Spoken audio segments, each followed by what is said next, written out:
You are suffering and you want to know why.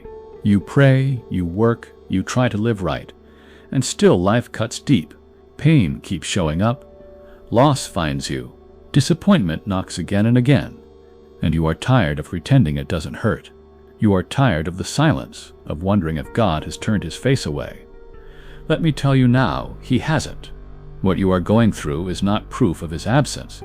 It is proof that something greater is being born in you. In the next few moments, you will discover why suffering is not punishment, but preparation. Why your struggles are not random accidents, but precise tools in the hand of a God who loves you too much to leave you small. You will see how every wound you carry can be turned into wisdom, how every setback can conceal the seed of a greater future. And you will learn the laws that Emmet Fox himself declared, laws that, if you dare to write them down and speak them aloud, will begin to change the atmosphere of your life. Stay here, because this message will not only answer the question of why God allows suffering, it will show you how to rise above it, stronger, freer, and surer than you have ever been before. Have you ever wondered why a loving God would allow pain to cross the path of those who long for peace? Why should a soul that prays, that seeks the light, still find itself walking through valleys of loss, confusion, or despair? This is not an idle question. It is the central mystery that gnaws at every human heart, and it is also the very key to understanding the way God works. For in truth, suffering is not punishment, nor is it cruelty. It is a veil. And if you dare to lift it, you will see that what lies beyond is not torment, but transformation. That is why we must ask not, why do I suffer? But instead, what is this suffering for? And once that question is asked with sincerity, the doors of revelation begin to open. Consider the story of the prodigal son. He lived in reckless pleasure until he was emptied, starved, and brought low. It was suffering that turned his eyes back to his father's house. Without that famine, he might never have discovered the richness that had always been waiting for him. So it is with you.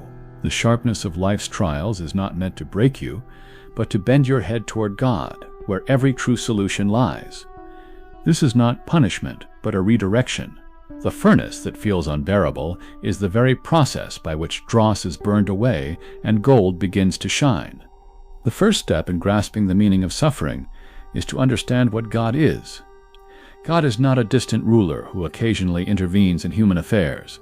God is not a magnified man with moods and tempers. God is life itself, love itself, truth itself. He is the infinite intelligence that orders the stars, and the same intelligence that beats within your own heart. If God is love, and if love is the very essence of his being, then nothing he allows can ultimately harm you. Pain is not a contradiction of his love. It is one of its deepest expressions. For suffering strips away the illusions we cling to, the false securities that blind us, and it drives us to remember our true source. Without that shaking, many would never awaken. Yet most people interpret suffering as evidence that God has abandoned them. They see sickness, loss, or failure, and think it is proof of divine neglect. But the truth is that God never withdraws his presence. He is as close to you in the storm as in the sunshine. The storm exists not to destroy you, but to force you to take hold of a deeper anchor. It reveals whether your foundation was built on sand or stone. And if it was built on sand, better that the storm should come now, while there is still time to rebuild on the rock of spirit, than to spend a lifetime leaning on what can never last. Suffering is also the great revealer. It shows you what you have really been depending on. Perhaps you thought your peace came from wealth, but when wealth fails, you learn whether your faith was in God or in gold. Perhaps you believed your security was in human approval, but when rejection strikes, you learn whether your foundation was the crowd or the Creator. In this way, pain uncovers idols you did not know you were worshiping, and it compels you to replace them with the only true source. What feels like loss is in fact liberation. When you suffer, the danger is not the pain itself, but the thoughts you allow to grow within it. If you interpret the pain as final, you become crushed by despair. If you see it as an enemy, you resist and grow bitter. But if you recognize that pain is the signal that your soul is ready for a higher life, then the very thing that threatened to defeat you becomes the thing that raises you. Every great spiritual awakening in history has been born out of some crisis, some breaking of the old shell. Without the breaking, the new life could never emerge. There are three dangers that suffering presents. The first is anger, the temptation to accuse God of injustice. The second is fear, the belief that pain will last forever and that you are powerless against it. The third is forgetfulness, the tendency to drown in the problem and lose sight of God entirely. But if you avoid these pitfalls, suffering becomes not your enemy, but your servant. It teaches patience, deepens compassion, and strengthens faith until you become unshakable. A tree that has weathered storms develops roots so deep that no future wind can topple it. So it is with the soul. And so, the secret is to see suffering not as a closed door, but as a passage. Every sorrow carries within it the seed of a blessing. Every loss hides the outline of a greater gain. Every delay conceals a preparation for something better than you asked for. When you begin to interpret suffering through this lens, fear begins to dissolve. You realize that nothing can be against you, for all things are conspiring for your awakening. Even the darkest night is a preparation for dawn. Do not think that God delights in your pain. A loving father does not take joy in his child's tears, but he allows the child to learn lessons that cannot be taught by comfort alone. The pain of learning to walk, the struggle of growth, the discipline of training, all are difficult, but all are necessary. To shield a soul from every challenge would be to condemn it to weakness. God loves you too much for that. He allows what must be allowed for you to awaken to your true inheritance, dominion, wisdom, and the freedom of spirit. Let us seal this truth with a word of power, for words plant seeds in the soil of the mind. Take this phrase, write it down, speak it aloud, engrave it in your heart. I am one with God's love, stronger than fear, greater than pain, and certain of victory. When this law becomes living in your thought, suffering loses its sting, and what once felt like a wound becomes the doorway to glory. Suffering has another hidden purpose that few recognize. It refines perception. Most men and women walk through life believing the world they see is the final truth. They see disease and call it reality. They see lack and call it fact. They see conflict and call it inevitable. But suffering shakes the mind free from this hypnosis. It forces the soul to look deeper, to ask questions that comfort never prompts.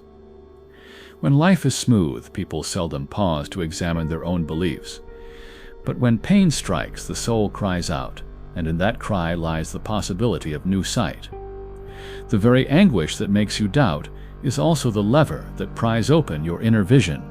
In these moments, God is not punishing you, but pressing you toward recognition of a higher law. The Bible says, "You shall know the truth, and the truth shall make you free." Notice it does not say the truth shall arrive when circumstances improve. It says freedom comes when truth is known, even while circumstances remain unchanged. That is the paradox of divine law. You do not wait for freedom, you claim it in the midst of the chain. Suffering, therefore, becomes the catalyst that forces you to seek truth, not in appearances, but in spirit. And when truth is seen, appearances must eventually yield. Think of the seed buried in the ground. In darkness, pressed by weight, broken open by invisible force, it must suffer to grow. Yet that suffering is not destruction, it is transformation. Without the cracking of the shell, the life inside would never emerge. So it is with you. The cracking of your outer security, the breaking of your old certainties, is not the end but the beginning. It is the labor of birth, and though the travail is sharp, it delivers a new life, stronger and more expansive than the old. The suffering is temporary, but the life it produces is eternal. When we resist suffering, we prolong it. When we interpret it as meaningless, we become embittered. But when we embrace it as a signal that God is working in secret, then the very thing we feared turns into our ally. Resistance multiplies pain, while acceptance transforms it. Acceptance does not mean passive surrender to evil. It means recognizing that God's law is at work beneath the surface, even if appearances deny it. To accept is to affirm. This too is part of my training. This too is turning to my good.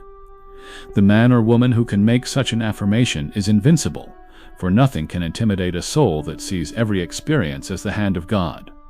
There are three great mistakes people make when confronting suffering. First, they believe their case is unique, that no one else can understand, that their pain is special. This isolates them and blinds them to the universal law of growth. Second, they believe the suffering has no end, and so despair grips them before the lesson is complete. Third, they believe they must fight it alone, forgetting that God's presence is immediate and unbreakable. To correct these errors is to find release. You are not alone. Your suffering is not without purpose, and it is never permanent when seen in light of spirit. Notice how suffering awakens compassion. The heart that has never bled often has little tenderness for the bleeding. But the one who has walked through fire learns to weep with those who weep, to comfort with sincerity, to encourage with authority. Suffering softens pride, humbles arrogance, and teaches that no flesh is sufficient of itself. Thus, the very pain you endure today is shaping you into a vessel through which love can flow tomorrow. Without that breaking, love would remain locked, imprisoned in self. God uses suffering to make us transparent, so his own life can shine through. This is why Jesus himself, though sinless, walked the path of suffering, not because he needed purification, but to demonstrate that pain is not the enemy of God's plan, but the pathway of it. He prayed in Gethsemane with sweat like blood, yet out of that agony came redemption. If even the Son of Man endured sorrow as part of the divine process, who are we to imagine that our lives should be exempt? Yet the cross is never the end. Beyond it lies resurrection. Beyond every crucifixion of hope lies a new dawn, where spirit proves itself stronger than death. So when pain enters your life, do not ask only, "How can I escape this?" Ask instead, "What is this teaching me? What illusion is being stripped away? What new strength is being born in me?" Such questions transform the mind from victim to victor. The one who asks them no longer trembles before fate, but stands upright as a co-worker with God, understanding that nothing is wasted. Every tear is seed. Every wound is wisdom. Every setback is a setup for a greater rising. Let us once again anchor this truth with a living affirmation. Write it, speak it, hold it as a shield in the midst of trial. I am stronger than suffering, for God's life moves through me, turning all pain into power. Keep these words not as mere comfort, but as a law, a decree from your spirit to the universe. When you affirm such truth with conviction, suffering ceases to master you. You begin to master it, not by force, but by alignment with the eternal law that nothing real can be harmed, and nothing unreal can last. Suffering also serves to reveal the hidden architecture of the mind. Most people live surrounded by their own unconscious patterns, never questioning why they think the way they do, never realizing that beliefs held in secret govern their outward fate. Pain is the hammer that cracks the shell of complacency. When life is comfortable, illusions can hide unchallenged. But let discomfort strike, and suddenly the hidden laws of thought are laid bare. The soul is compelled to ask, what do I really believe about God? Do I believe he is present here, now, or do I believe he is far away? Do I trust him as infinite love, or do I secretly think he withholds good?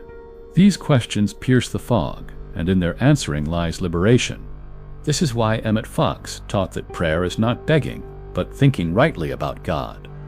To suffer is to be offered the chance to shift thought from fear to truth. If you face sickness, the suffering is not proof of God's absence. It is an urgent invitation to remember that God is life itself, and life cannot be defeated. If you face deceit, the suffering is not evidence that falsehood reigns. It is a call to affirm that God is truth, and truth dissolves deception. If you face loneliness, the suffering is not proof that love has abandoned you. It is the moment to realize that God is love, and love dwells within you as your eternal core. Each trial points to an aspect of God's nature waiting to be discovered, and until it is discovered, the suffering will seem meaningless. Understand this: God never sends suffering as a malicious gift. He allows it only because within it lies the seed of awakening. A parent may allow a child to stumble while learning to walk, not because the stumble is desired, but because the walking cannot come without it. In the same way, divine love allows the stumble of pain so that you may grow into the stride of spirit. But you are never left without support. The very presence of God surrounds you, even in the darkest hour, whispering that what you endure is not final, but formative. There is a profound danger here, and it is the danger of misinterpretation. Too many interpret their trial as the verdict of destiny, or as the weight of unbreakable karma, or as punishment for mistakes. Such beliefs bind the soul in chains heavier than the trial itself. The truth is otherwise. Suffering is not destiny, but a crossroads. It asks, will you choose bitterness, or will you choose blessing? Will you sink into despair, or will you rise by faith?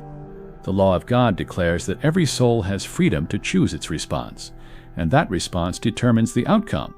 Say it aloud, even now, I am free to choose faith over fear, and by that choice I am lifted. Look carefully and you will see how suffering sharpens discernment. A man may lose his fortune and in despair cling tighter to the illusion of wealth, or he may awaken to the realization that his true substance is divine and cannot be depleted. A woman may lose companionship and in sorrow believe she is unloved, or she may awaken to the eternal truth that love is her very essence, and no absence can diminish it. In each case, the pain is the turning point. It does not dictate the end, it presents the choice. The outcome rests not in fate, but in perception. Even the smallest suffering, a daily irritation, a repeated frustration, contains the same seed. It is the voice of life asking you to look deeper, to rise higher, to remember the eternal. When you ignore it, the irritation grows louder. When you answer it, even the thorn becomes a rose. Suffering is the most misunderstood teacher, for its lessons are hidden in disguise. Yet those who learn from it find themselves equipped with strength, compassion, and clarity that cannot be gained any other way. The world admires ease, but ease seldom produces greatness. Look at the oak that stands unshaken in storm. Its roots go deep because it has resisted wind and rain. Look at the diamond, valued for its brilliance. Its radiance comes from pressure unendurable to softer stones. Look at the saint or the sage whose life radiates wisdom. Their insight was born, not of unbroken comfort, but of trial endured and transmuted. Your suffering, rightly understood, is not the end of you. It is the pressure that reveals the hidden diamond. This is why Jesus could say, "Blessed are those who mourn, for they shall be comforted." Not blessed because they suffer, but blessed because in suffering they are driven to the only true comfort, the presence of God. And in that comfort they discover riches the world cannot take away. The comfort of spirit is not like the fleeting consolation of circumstance. It is the peace that passes understanding, a peace untouched by outer change. This is the true prize hidden in suffering, and once discovered, it cannot be lost. So take suffering as a signal, not a sentence. When it arrives, instead of shrinking, rise. Instead of cursing, listen. Instead of yielding to despair, affirm the truth that God is here, now, in this very moment. Say it, write it, engrave it on your heart. I am untouchable by fear, for God within me is life, truth, and love. When this affirmation becomes alive in thought, the power of suffering is broken, and its secret gift is revealed. There comes a moment in every soul's journey when suffering pushes so hard that the mind cries out, "I cannot bear this any longer."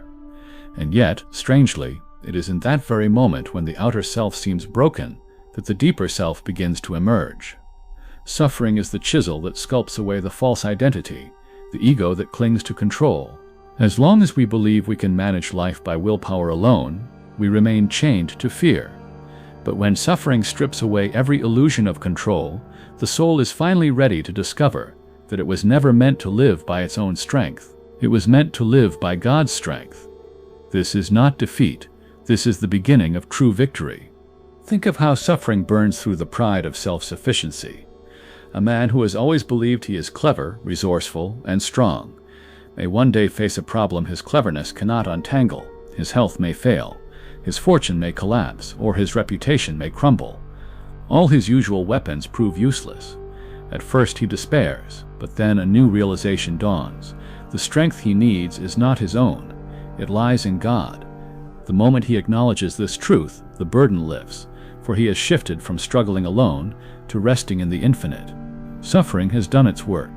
It has revealed the futility of self and the sufficiency of spirit. We must understand that God's purpose is never to destroy but to transform. Fire destroys what is perishable but preserves what is pure. Gold refined in flame does not vanish, it shines brighter. So it is with the soul. The fiery trial consumes fear, doubt, and pride, but it preserves and strengthens the eternal self within.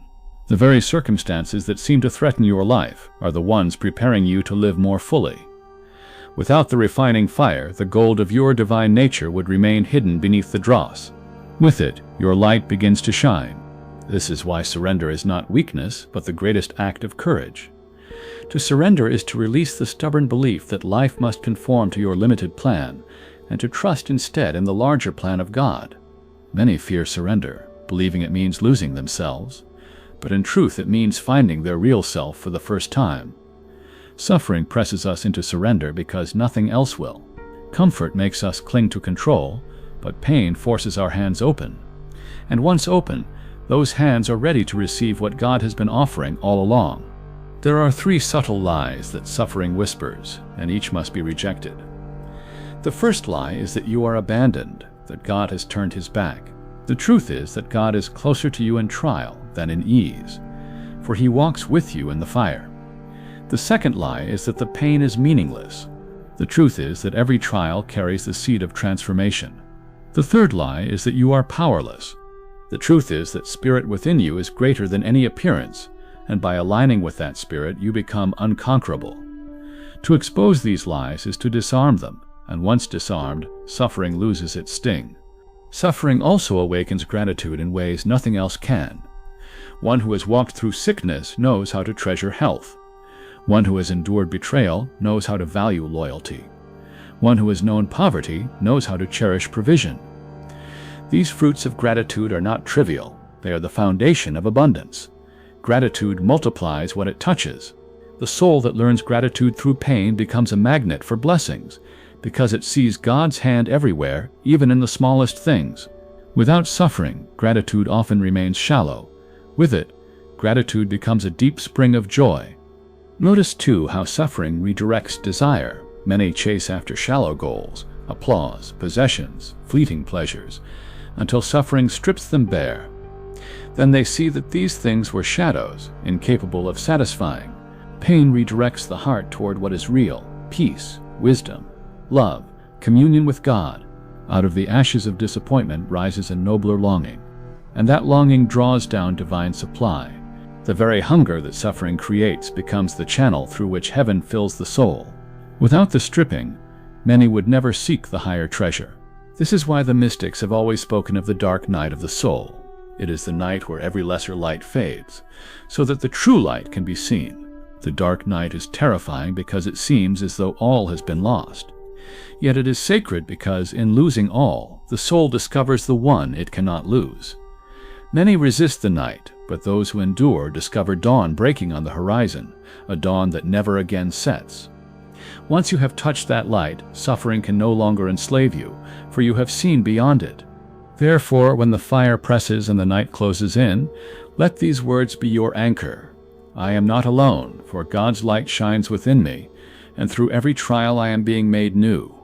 Write it, speak it, remember it when the weight feels unbearable. For this law is not imagination, it is truth, and when truth is declared with faith, it reshapes the very reality you live in. In this way, suffering, once your feared enemy, becomes the doorway to freedom. Suffering, if rightly met, becomes the turning point where human limitation collides with divine possibility.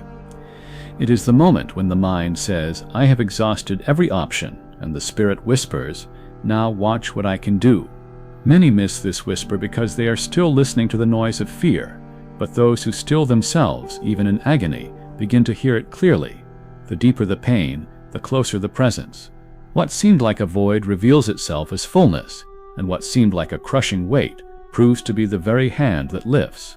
In this way, suffering ceases to be a wall and becomes a gate. The gate that suffering opens is the gate of faith. True faith does not blossom in sunshine alone.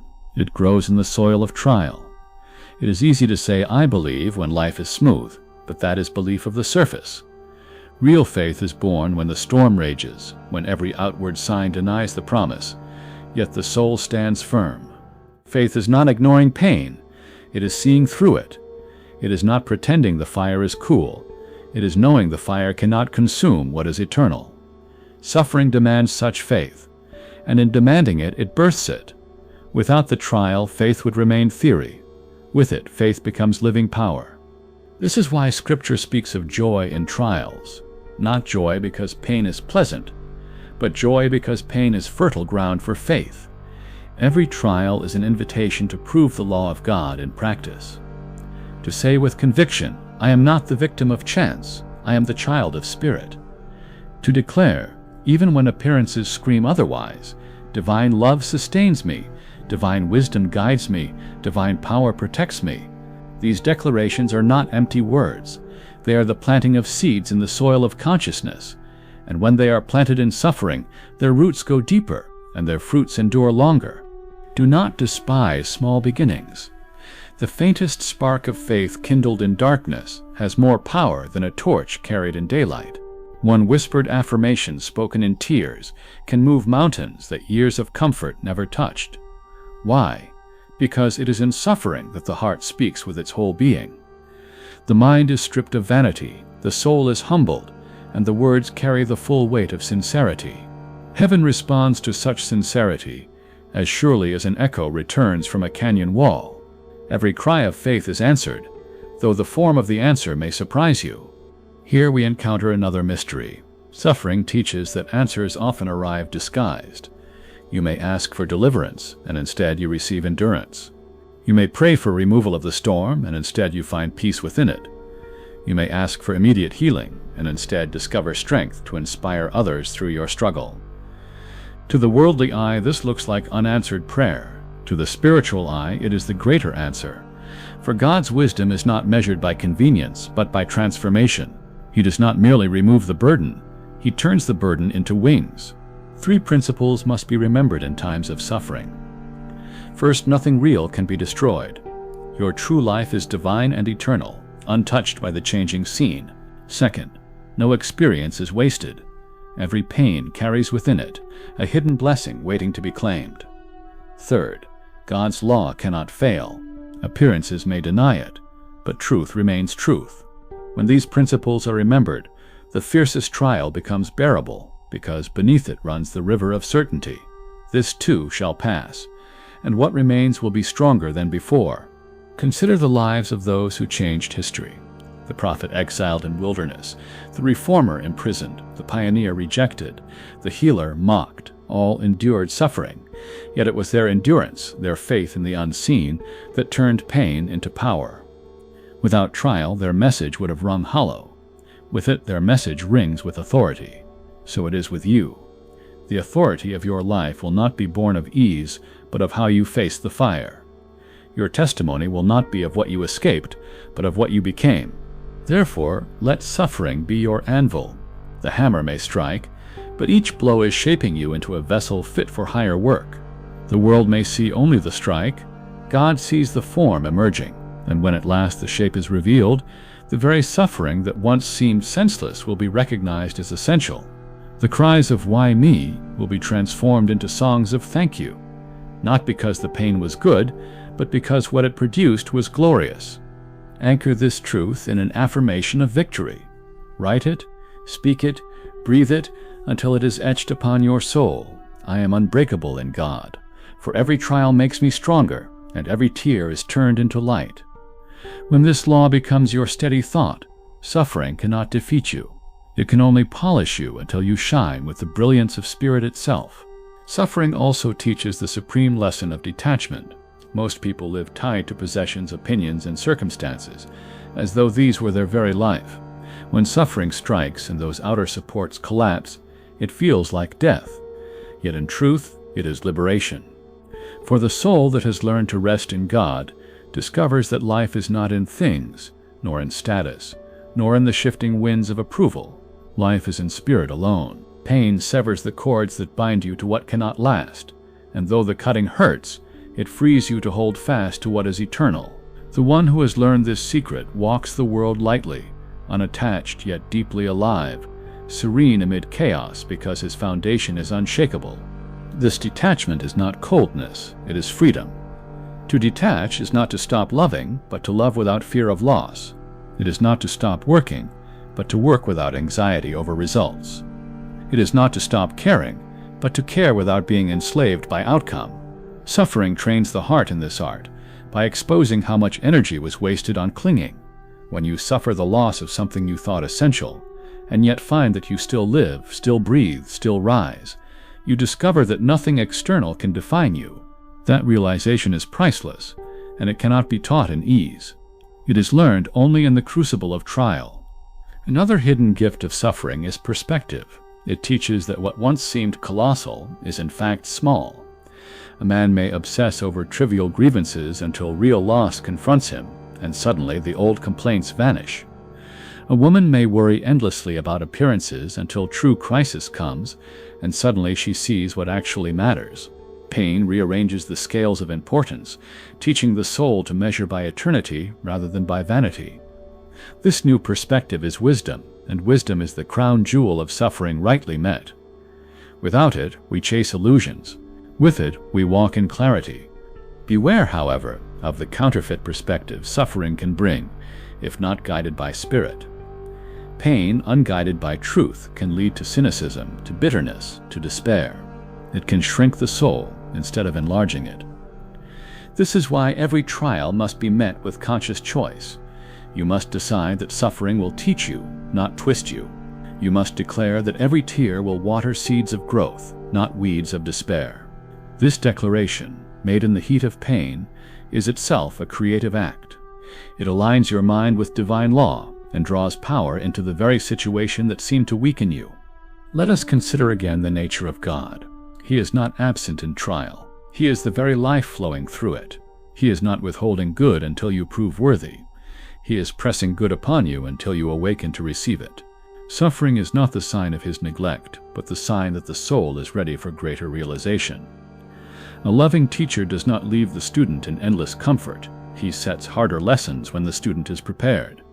So it is with the spirit. Each trial is proof that you are ready for new light, new strength, new vision. If you accept this, you will face trials not with dread, but with expectation.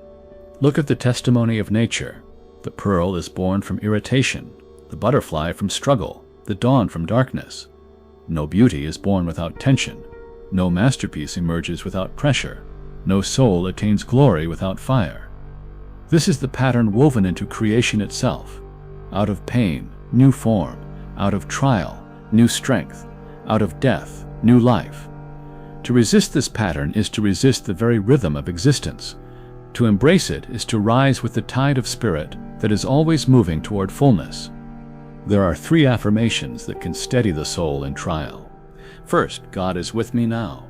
Second, this too is working for my good. Third, I will emerge stronger than before. Each phrase is simple, but each carries power. Say them in the morning, say them in the night, say them when despair tempts you.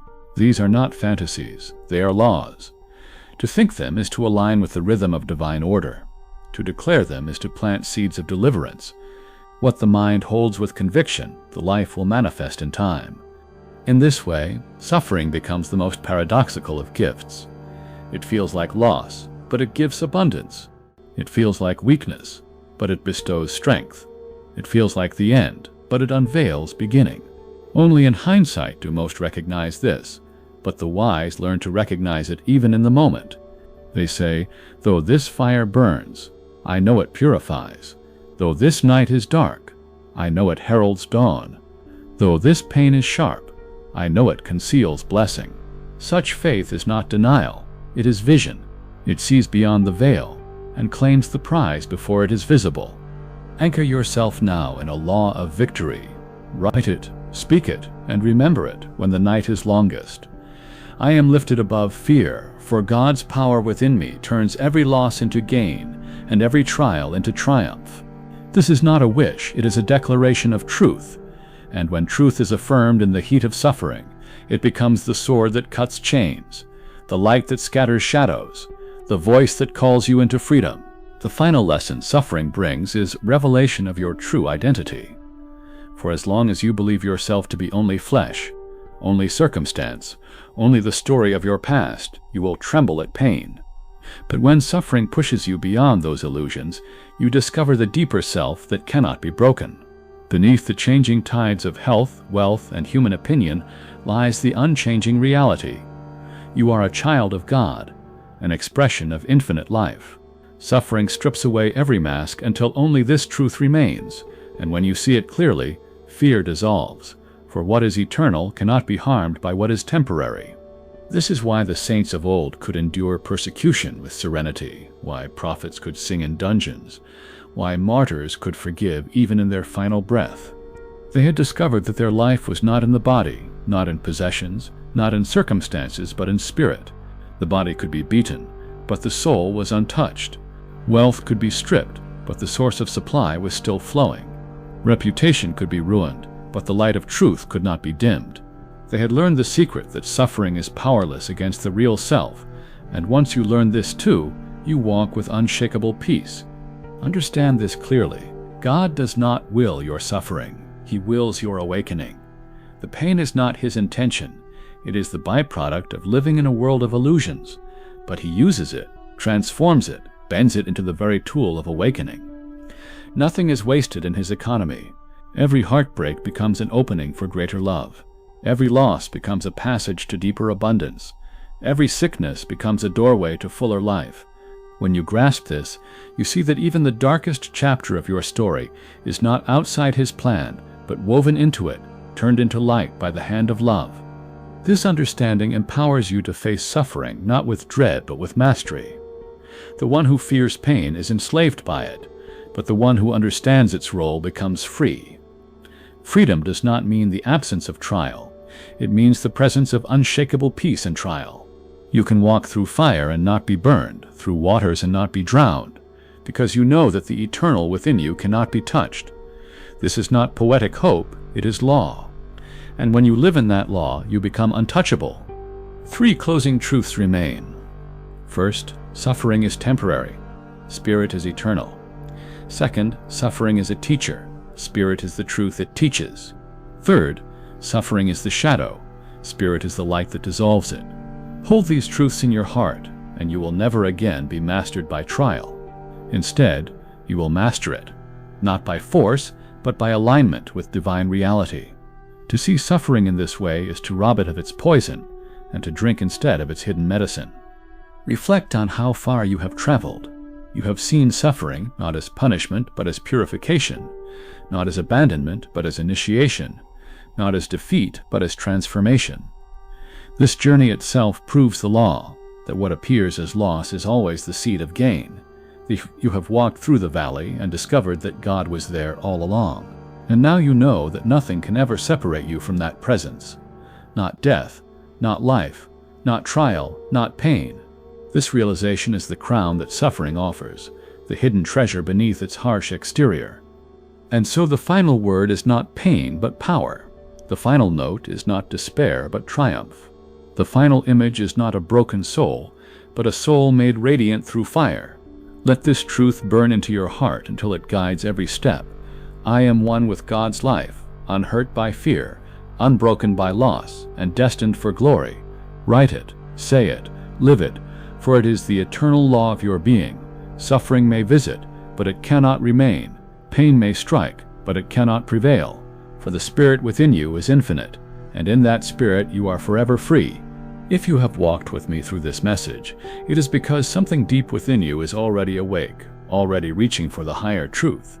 Remember this: suffering is not your identity. It is only a passage.